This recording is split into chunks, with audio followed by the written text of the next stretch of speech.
Okay.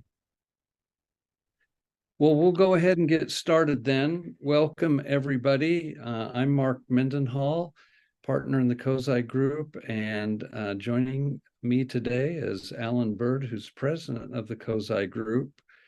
While we're waiting for some other people to jump in, we just want to welcome you and looking forward to this hour we're spending together. The way we'll go ahead and run the webinar is, as you have questions, feel free to jot those down in the chat, and we will have plenty of time at the end for Allan and I to respond to the questions. And also, if we can't get to all the questions, just want to let you all know that we will respond, and through email or whatever other means we need to, because we want to make sure we answer all your questions today. So let's go ahead and get started. I will share my screen.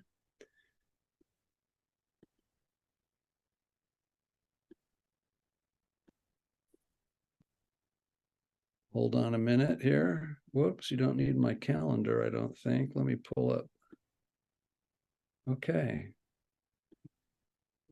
Can everybody see the slides? Can you see them, Allan? Yeah, we're good. Okay, we're good to go. So, Allan, go ahead and take it away. Okay, good morning, good afternoon, good evening, wherever you are. I'm Allan Bird, the president of the Kozai group, and our topic today is, I think, a really critical one. Every study we have seen regarding large global corporations and their needs puts the need for more global leaders at the top. It is consistently the number one concern of global corporations. And given that challenge of needing more global leaders, the demand far outstrips the supply. The question is, should companies make their global leaders? That is, should they develop them in-house? And if they are going to develop them in-house, how should they do that? Or should they buy them? Should they go out into the market and seek global leaders? And if they're seeking global leaders in the market, how should they select them? So that's really the primary focus, and hopefully we can answer those questions as we move through the webinar today. So Mark, I'll hand off to you. Okay. So one of the issues that any kind of company needs to really look at when they consider the whole development of global leaders in their firms are some of these questions. I'm not going to really read all of them, bullet by bullet, but one of the things that I've seen and in consulting and talking with HR VPs especially, a lot of times they really have not really thought through these kinds of questions. They just maybe automatically assume that we've got to build our own people, and one size maybe fits all. And, they have so many things to work through. Oftentimes, developing global competencies in people, is not the primary blip on their radar screen. And so oftentimes what we need to do is kind of talk to them, help them kind of understand what their needs really are. To what degree does everybody in the corporation need to develop intercultural competencies? Obviously, the answer we would like to hear is yes, everybody needs them, but does everybody need the same degree, the same type? We've done some research on that we can share with you later on the types of different types of competencies that might be necessary for different types of global leadership roles, for example. So one of the key things that a lot of people wrestle with is, we know we need something. How do we frame it? What are our real needs versus our wants? How should we really approach this? And our approach is perhaps not surprising, given the nature of Kozai Group, is you need to establish some baselines. You much like going on a journey, which is what the make or buy decision is. It's good to know where you are. You know, if you're going shopping in a large complex mall, for example, you might consult a map, and the first thing you look for on the map is you are here. And so our approach is to use assessments to measure, and what we focus on are what we would call foundational competencies.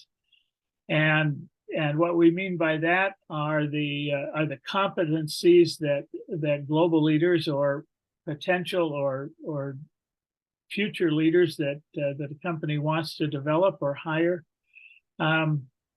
bring to their job a particular profile, and that profile is one that is we've found based on a number of competencies. And from our perspective, those competencies are the mortar between the bricks, if you will. There are a variety of what we would call organizational or business skills, but the competencies that hold them together, we call those global competencies. And these are really foundational. Without those competencies, it's difficult to make the others work in a global setting, in an international context where you're dealing with people from different countries, different nationalities, and even within the company from different functional areas who bring a particular perspective. Mark? So let's go ahead and talk about the competencies, the mortar that kind of holds those business skill bricks together. In some research that we've done, competencies can kind of be conceptually grouped in terms of, two kinds of buckets, so to speak. Intercultural competencies, which we're going to talk a little focus on, and what Allan's kind of been talking about, global business competencies. On the right side, those are more the bricks, the knowledge. Vision, we can talk a little bit about. That is less a technical skill, but what we found was looking at people who are excellent in intercultural and cross-cultural global environments, they seem to be higher in certain types of competencies than others. Some of these competencies that we'll be discussing have to do with relationship development with people who differ culturally from us, how we actually perceive people and cultural systems that are different from those that we're used to. And also, interestingly, how well we can manage ourselves. Working globally, probably many of you are. I know we have some expats, and I know we have some expat students watching today. You know that it's a lot different than working at home. So how you manage yourself, stress reduction, other kinds of things we'll talk about, are actually critical competencies for working globally. And so we use a model that was that was developed by myself and Joyce Osland, and I know Joyce is on the webinar today. And this represents we call it the Global Leadership Pyramid. This model that I've put up on the screen is a simplified version of that. But I think it'll help you understand how we think about those competencies. And what we tend to focus on are those foundational, or we might call them core competencies that, as Mark noted, involve how we perceive the world around us, how we process information, how we approach new contexts or challenging or complex contexts, how we manage ourselves, and then how we manage relationships. And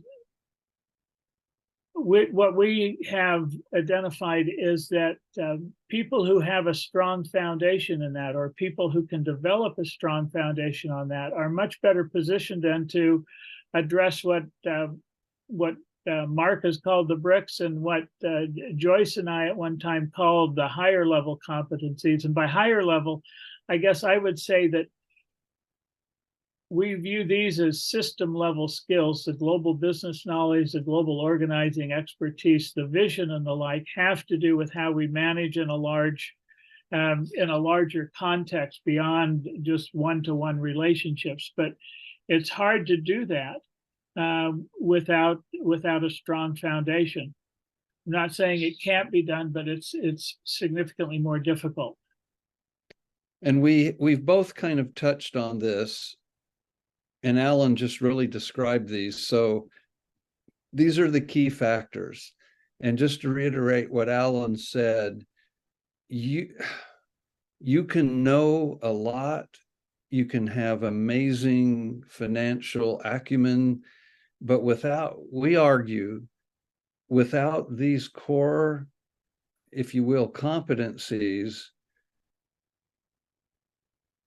you just will not be as successful. And that's what the research bears out. So let's drill down into these a little bit more. So we, under each of those competencies, we've identified 5 or 6 key subdimensions. And those key subdimensions, I'll walk you through very briefly. So when it comes to perceiving the environment around us, one of the subdimensions is non-judgmentalness. Can we approach a situation and do that with being able to withhold judgment until we learn more about it, rather than to make a quick snap judgment? The second subdimension, openness. Can we, excuse me, can we approach situations and can we view the world around us open to learning and open to new experience, new ways of thinking, new ideas, new ways of doing things? The third subdimension under the perception management factor is tolerance of ambiguity. How comfortable are we in unfamiliar, uncertain situations? That I think I could argue that that is a key element of the 21st century global business environment, is a great deal of ambiguity and uncertainty. The fourth is cosmopolitanism. How interested are we in the larger world? How knowledgeable are we about the larger world that we're operating in? What do we do to see that we are adequately informed, that we have the right base of knowledge to work from?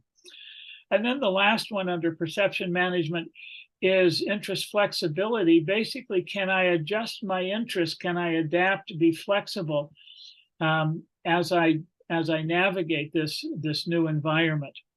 The second set of subdimensions under relationship management, they're highlighted in green. I begin with, first of all, do I have an interest in developing relationships with new people, particularly people who may be quite different from me, perhaps a different ethnicity, maybe a different religion? Are those likely to be hurdles, or are those? Do I find this rewarding? And then related to that, am I not only curious and interested in people who are different, but am I willing to initiate a relationship with them? I have a good colleague who worked for a global firm, and he confided in me that he hated to go to business receptions. And he hated to go to business receptions because he didn't like to meet new people. And so consequently, he would often hold back in those settings.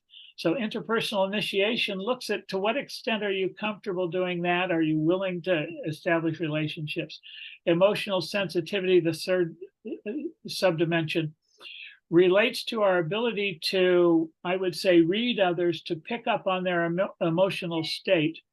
There's one line of communication theory that suggests that when we communicate with others, we have three messages. One is a message of intent. We speak to them or communicate because we have an intent in doing so. We want them to do something, or we want them to know something. A second one is the information itself that we can convey. But the third one is that we convey an emotion. And that emotion may be one of objectivity. It may be one of calmness. It may be one of happiness or just pleasure. But if we're not very good at picking up on other people's emotions, then that can really limit our ability to communicate to them and to understand what they're trying to communicate to us. The fourth subdimension, self-awareness, relates to an awareness of our own behaviors and actions, and how those may influence or affect others. Are we aware of, for example, the gestures we use or don't use, and how others may perceive that? And then the last one, behavior flexibility. Can we adjust our behavior to the proper situation? I can remember a situation in Japan many years ago where we had negotiated I helped in the negotiation of a joint venture agreement, and we were then headed out to a formal dinner, celebratory dinner, at a very traditional Japanese restaurant. And I briefed the CEO right before we went into the restaurant. We're going to go into the restaurant. We'll need to take off our shoes and step into sandals and be prepared for us. And, and then we'll be led to the room where we're having the dinner. And I no sooner said that than we walked through the door, and the CEO of the American company, seeing the Japanese president standing in the hallway, walked right towards him, stepped up out of what is called the Genkan, or receiving area, right up onto the floorway, which you only walked on wearing the sandals that they provided. And I just thought how interesting. In the moment, that CEO was unable to command the behavioral flexibility to first slip off his shoes and put on the sandals. So that's the fifth of those. The final self-management dimension really can be broken into two parts. These are the six remaining subdimensions on the slide. And the first three have to do really with our self-concept, our what we call self-confidence.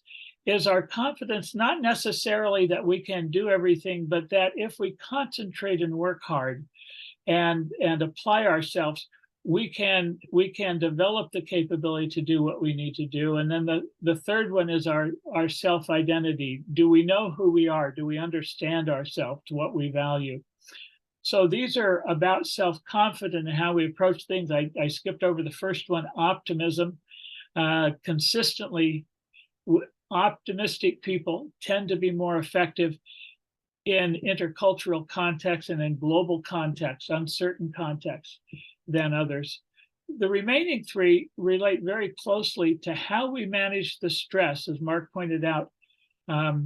Global context and the situations and circumstances we find ourselves in can be very stressful.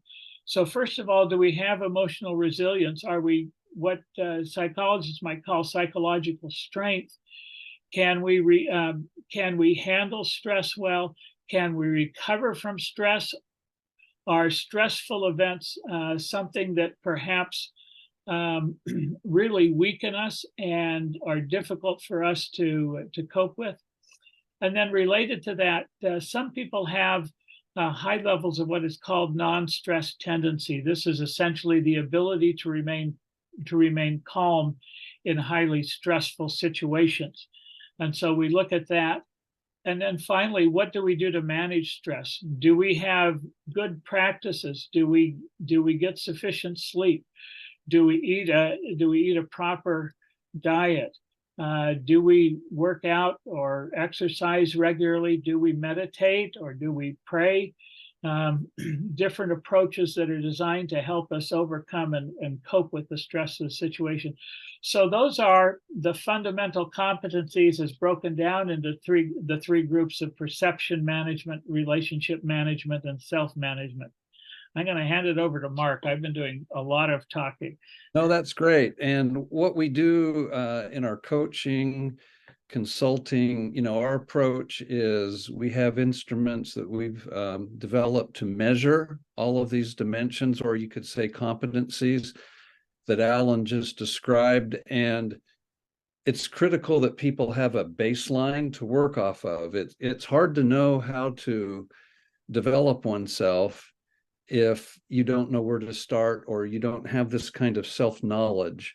And so that's our starting point. And that's why we argue that one size fits all cross-cultural training and that kind of thing is it's not bad, but it's not helpful to the individual, because every individual is already strong, medium, or weak in these competencies that research has shown to be critical to intercultural competence, global leadership, etc. So this is how we focus.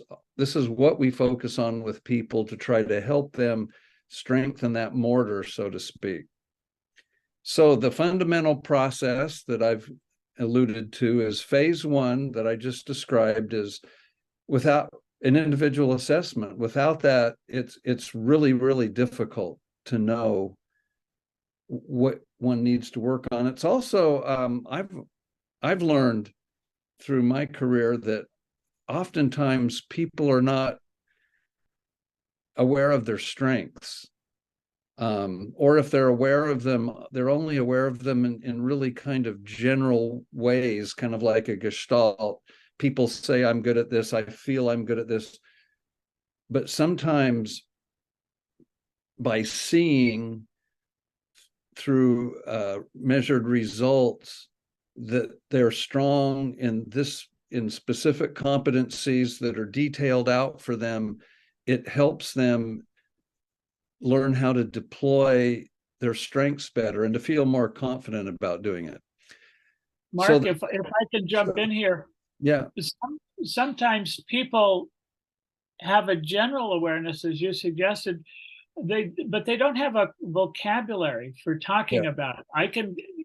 I think I'm good at this, or I feel like I'm pretty good at this, but I don't know what I would call that. I don't know how to describe it. And so one of the things that the assessment process can do is help individuals develop a vocabulary so they can think more clearly about what they're trying to develop. Yeah, what's common in my experience is we've gotten generally not much pushback on these results, or at least I haven't. People go like, yeah, that kind of describes me pretty well. And it just opens this great opportunity to drill down, provide vocabulary, like Allan said, and get to the nuances of their strength or their weakness. And it's really a very rewarding process. The second phase, if you will, of the fundamental process that we see of developing competencies, intercultural competencies, is you have to shift the learning context. And we'll talk about this a little bit more. It's not enough to just have that self-awareness. That's sort of a building block. And then the next phase is, okay, so how do I become more optimistic, or how do I increase my tolerance of ambiguity? If we have time, I'll tell a story about that one. The only way to do that is to shift the learning context that they're in. And there's ways to do that even without going overseas or doing a lot of things, but you have to get people into a different space where they're in a learning space and they know they're in a learning space. And we'll talk about how to do that in a minute. And then the third phase is once you get them in a new learning space, they have to actually behave. They actually have to engage behaviors that are designed to increase that competency. With just knowing you have a weakness is not enough to increase the competency strength. There are things you actually have to do things, and you have to do them daily. And this is where we really enjoy the coaching process with people who are willing to do that. So just kind of keep in the back of your mind as we go forward quickly here. We've got about 15 minutes or so before we get into question and answer. So just hang in there. We'll try and go quickly through the rest. Allan, go ahead. Yeah, I did say the first one, the individual assessment, is all about awareness. We have competencies that we've developed that focus specifically on those 16 subdimensions or competencies, but there are other inventories that can also be useful, and we're happy to talk about those. But this phase, this individual assessment, is really about trying to identify what the company's looking for, what the individual may be looking for in their individual growth. And then that third point there, what is the level of developmental readiness? Obviously, you need to be aware of where you are, if you will, where you're starting from. But there's also the question of how motivated is the individual to pursue development, and particularly how motivated around developing particular competencies or extending particular competencies. So motivation is one part.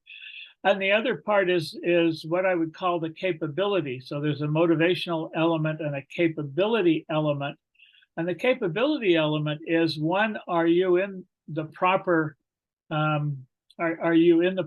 position to really be able to develop that competency that you've chosen to work on, or the several competencies? And that may also include, do you have the resources? I find one of the biggest challenges as people are in this phase is getting them to recognize, particularly very busy executives, that they probably can't develop unless they make room in their schedule. Recently was coaching someone and they said, I'm going to work for 45 minutes a day on this. And I said, okay, what 45 minutes of your day are you giving up? What are you going to clear space for? So that's the capability. If you can't clear that space, for example, or if you don't have the proper resources to move forward. So motivation, capability. And at that point, then we're ready to move to phase two. Yeah, I will just say super quickly that with some people, we don't even get to the competency. I just start out, how are you going to increase your level of developmental readiness before we even get to the competency? It's very individual.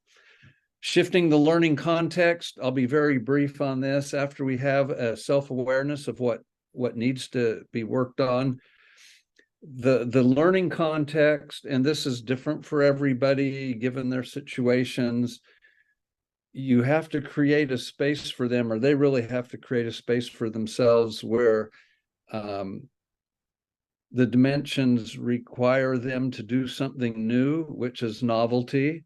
There has to be some challenge to what they're going to do, which means there's kind of a risk of failure as they go through trying to develop the competency. And it has to be very experiential.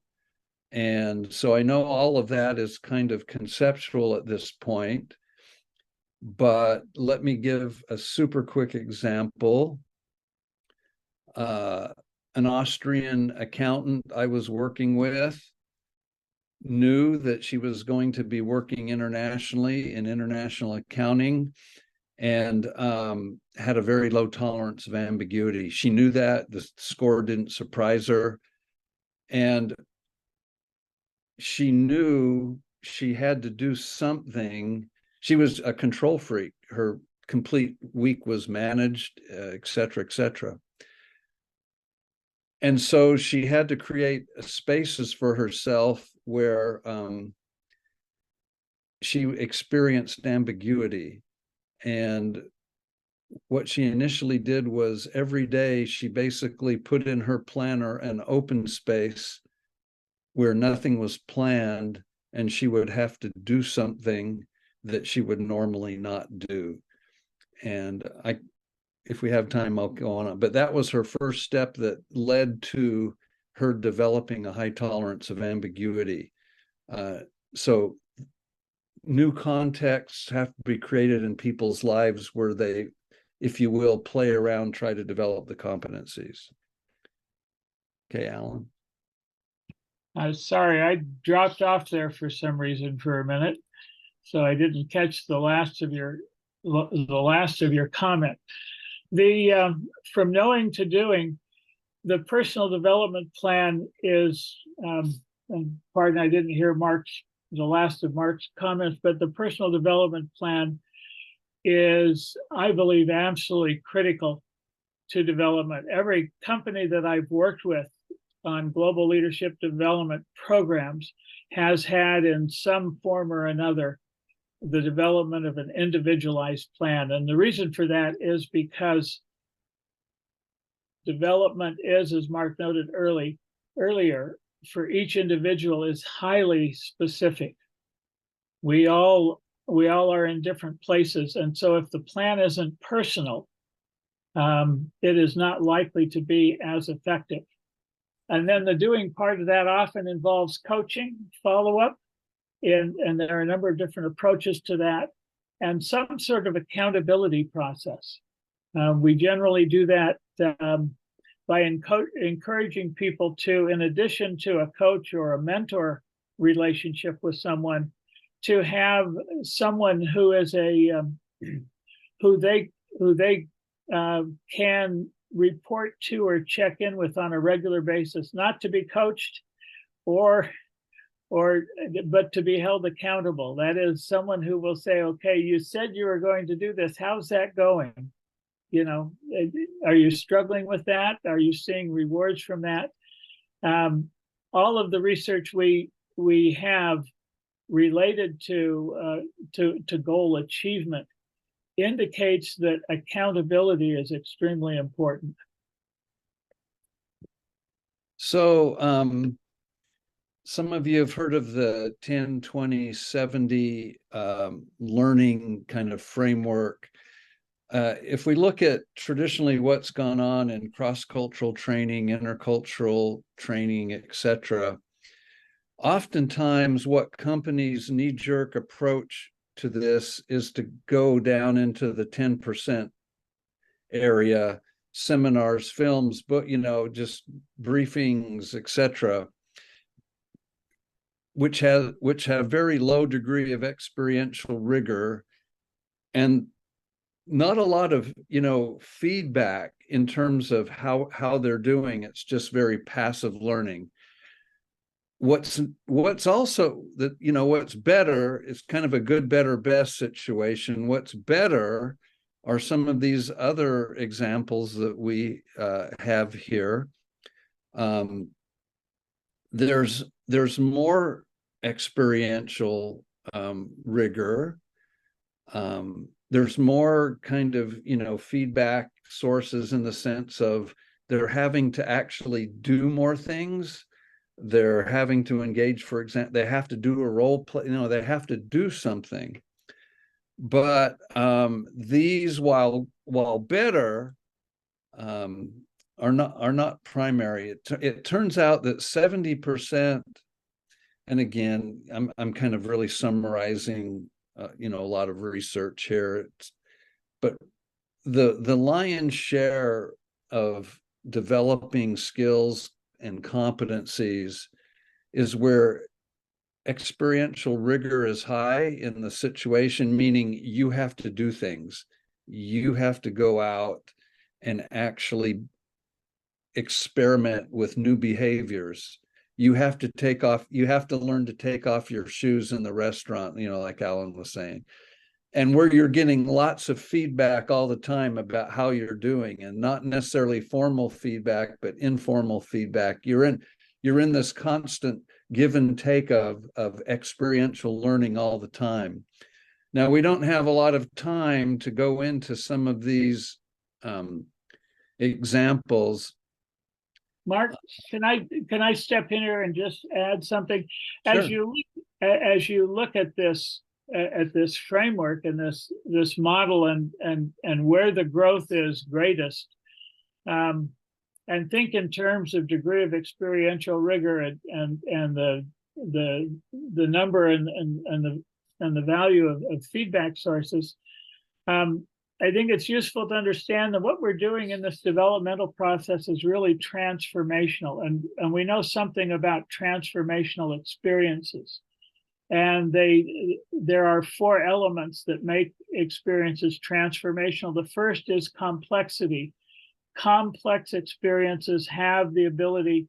So, for example, giving a performance appraisal or conducting a performance appraisal interview in another country, in a different context, different setting, is significantly more challenging than making a phone call from a public phone booth in some country. And that greater complexity opens up the door for significant more learning and significant more challenge, if you will. The second one is the affective component. We learn and are transformed not just mentally, cognitively, or emotionally, but actually physiologically.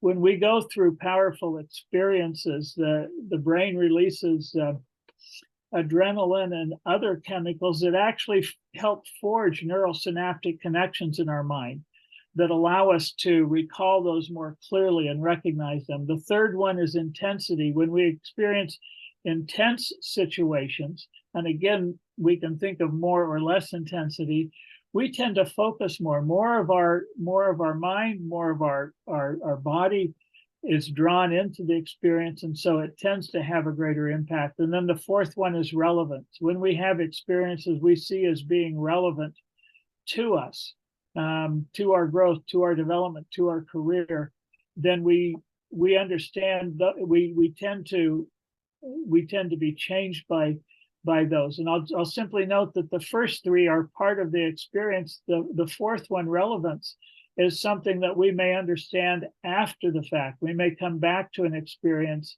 and realize how relevant it is to us. But those 4 elements are really, and you can see how that's reflected in this chart of the 10, 20, 70. So I'll just jump in on this one. So there are some companies that really have done a deep dive on this. One sort of best practice is the IBM Corporate Service Corps, where essentially they take IBM executives and managers, they put them in another country for a period of sometimes 6 weeks or longer.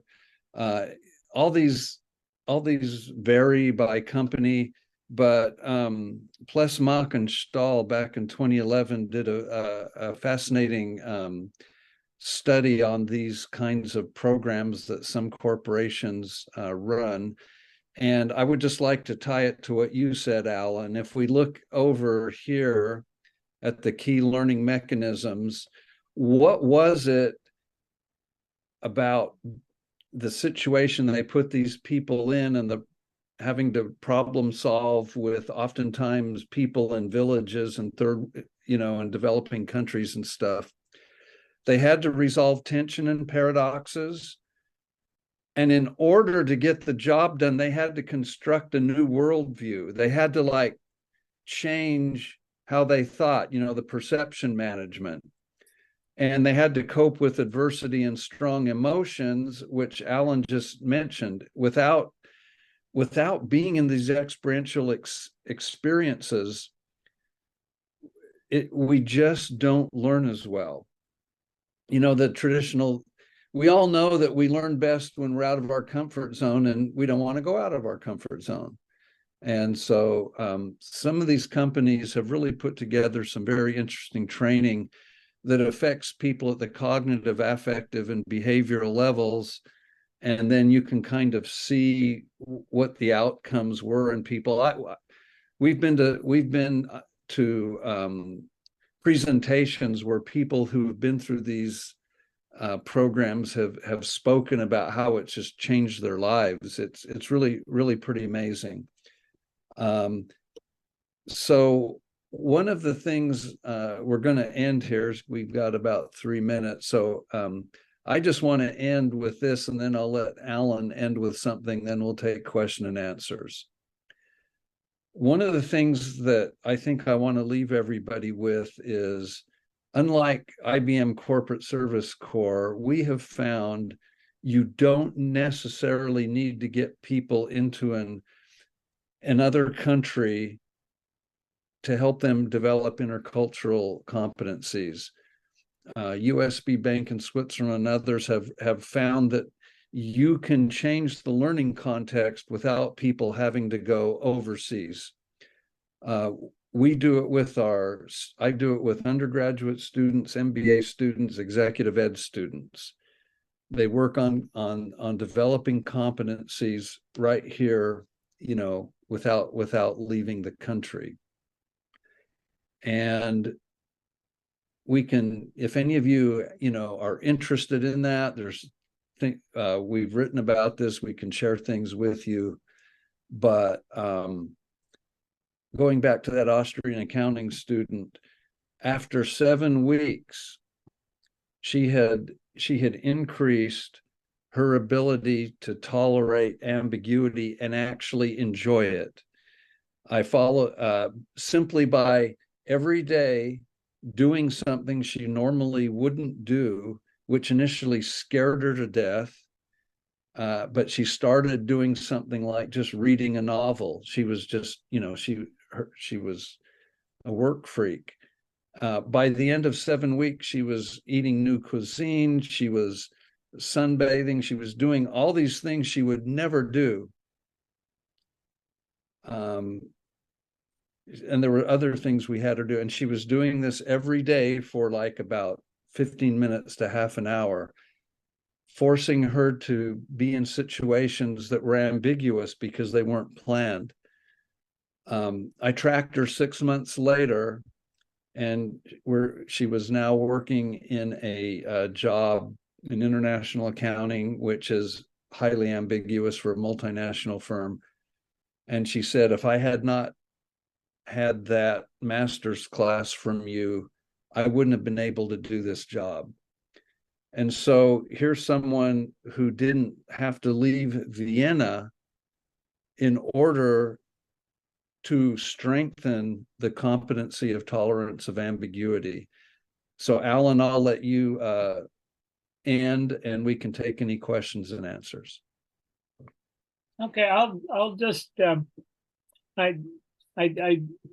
it's not that I don't have students who have had profound experiences with their PDP, but for me, what stands out about this process, as I indicated earlier, is that this is a developmental process that involves an actual transformation, and then the experience that Mark just shared reflects that. The work that IBM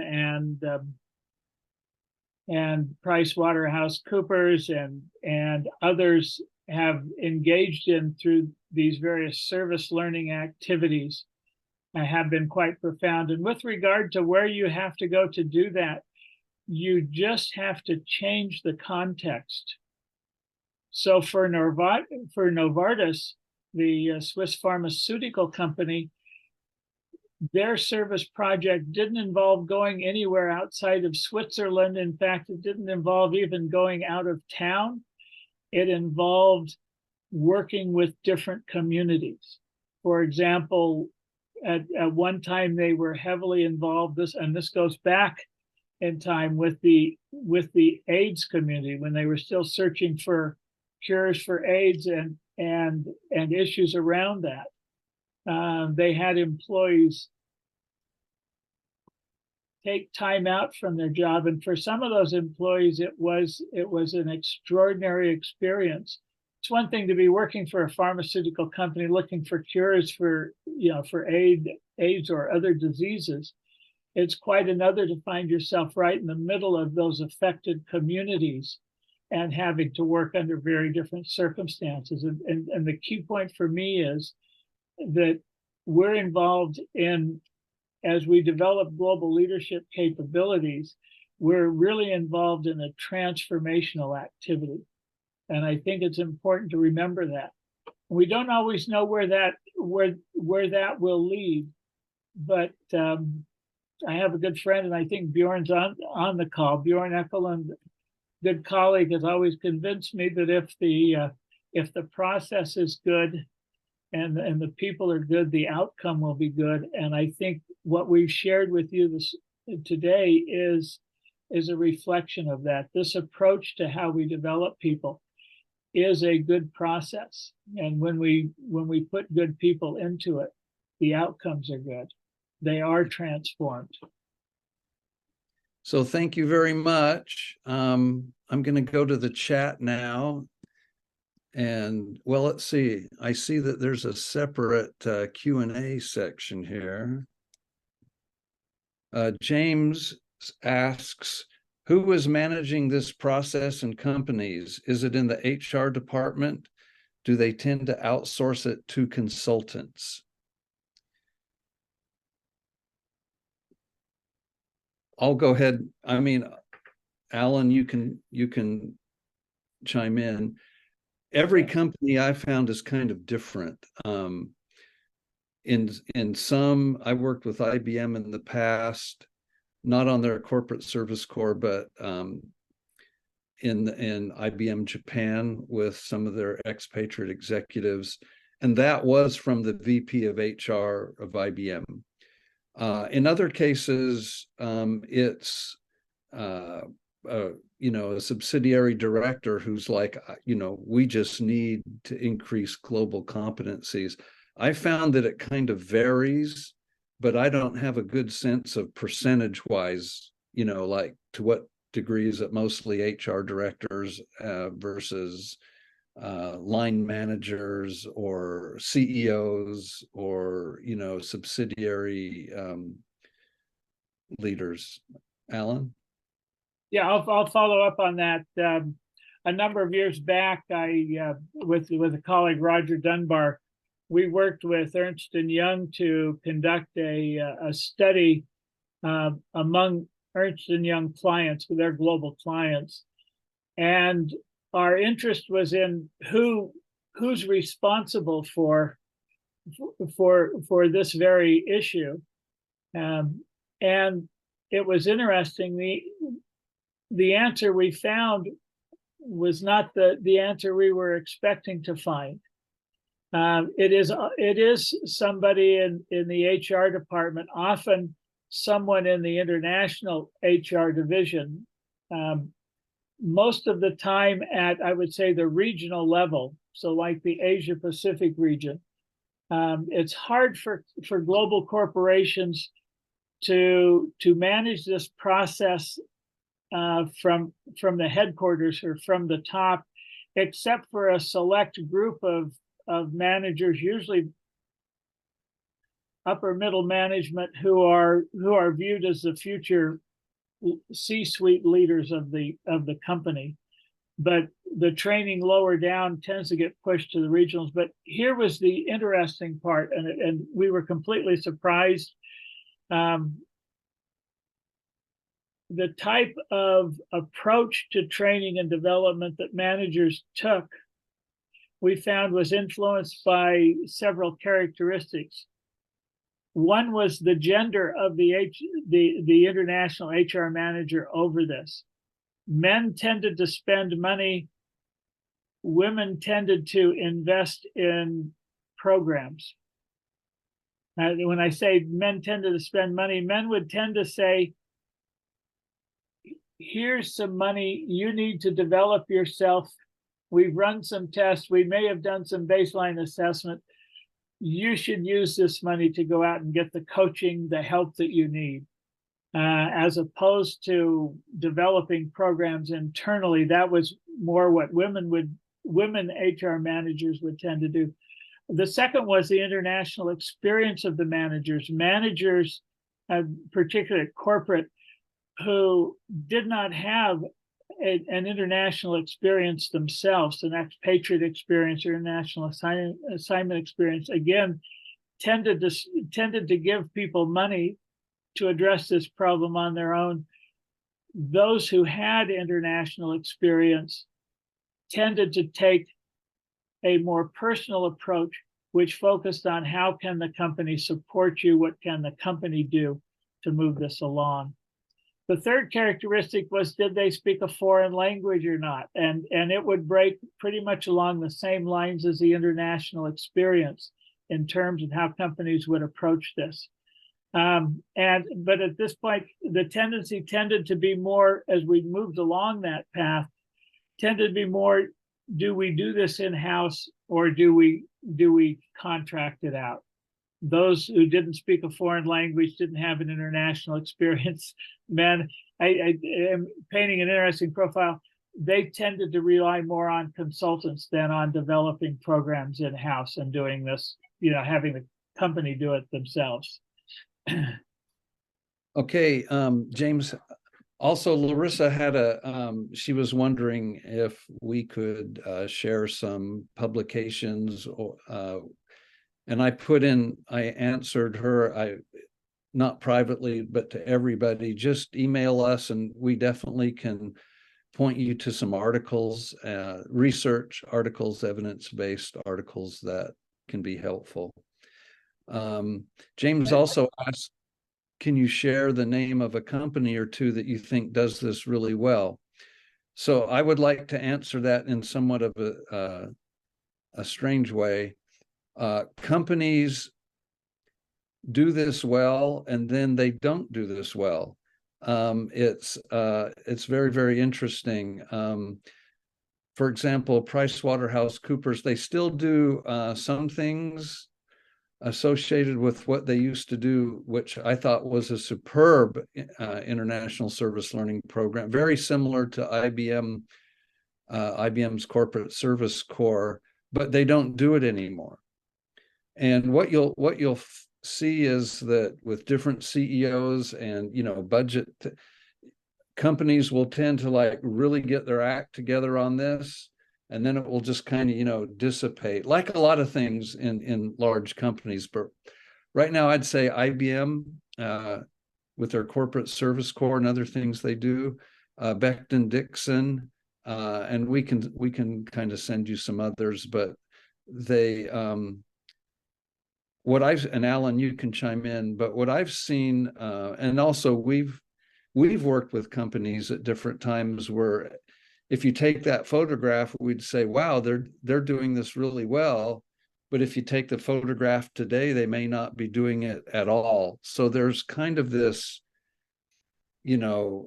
shift of winds, so to speak, kind of depending on who's in charge of it. It changes. We've worked with some companies that I guess I won't say the one, but they had a best practices, and then I forget, it was the CEO or a different VP of HR. Allan knows who I'm talking about. We went at their corporate headquarters, talked to them, and the whole social memory had been lost of what they did before. They were trying to recreate it, but nobody was around who had done it so well before. Allan, chime in on. Well, I'll move on from that one to one that I can name, which is AT&T. AT&T, and this will go back in time, but it's illustrative of what Mark's been talking about. AT&T in the 1980s was absolutely brilliant. They had a large unit within the company that was focused on international. They called it international leadership, but international leadership development. They were doing research on it.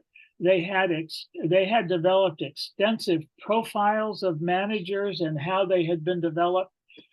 I happened to wander in there when I was at NYU with my colleague, and we were really excited because we had a group of people who were anxious to share what they'd done and what they'd found with us and try to better understand and improve it. 6 months later, they were all gone. AT&T back at that time in the early 90s, you may recall, bought NCR, and that turned out to be a disaster. There were major cutbacks and restructuring. And much like Mark described, 6 months later, none of those people who were in that department was there. The department had effectively shut down. And all of that data they had, which had they just hung on to it, could have been, a resource for whoever followed them. All of that data was essentially flushed, was tossed out. And so this is very common. Sometimes it's in response to business circumstances and conditions. In AT&T's case, a restructuring following a failed acquisition. Sometimes it's simply that a new HR manager comes in, and as they say, a new broom sweeps clean. They want to put their imprint on the organization, and they do that by shaking everything up. And often that shakeup involves cutting loose from things they had been doing. That historically has been an issue in Japan, where managers are often rotated out every 3 years, which means every 3 years in some HR departments and some companies, you have in some cases a complete 180 in what companies are doing in programs. So we're right at 6 o'clock, but Catherine asked, what changes, if any, have been made to the GCI over the past 5, 10, or 15 years? The GCI Global Competencies Inventory is one of the one of the inventories we use to measure the competencies we've been talking about. And Allan, do you want to do that in 1 minute, or sure. We can get back to you, Catherine, and by email and stuff like that. I'll give a 30-second answer. Over the last 5 to 10 years, we have reviewed and refined a number of the items that we use to measure. We have tweaked some of the dimensions in terms of how they're described, and that's as our understanding has improved, and we've developed a deeper understanding.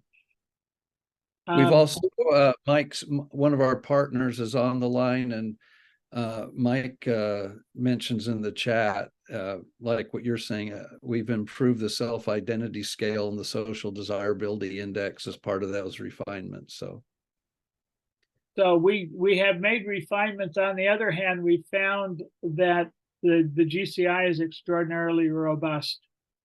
And there are studies, the lead author is Nori Furuya, published in the Journal of International Business Studies in 2009, documents how robust it is in terms of what the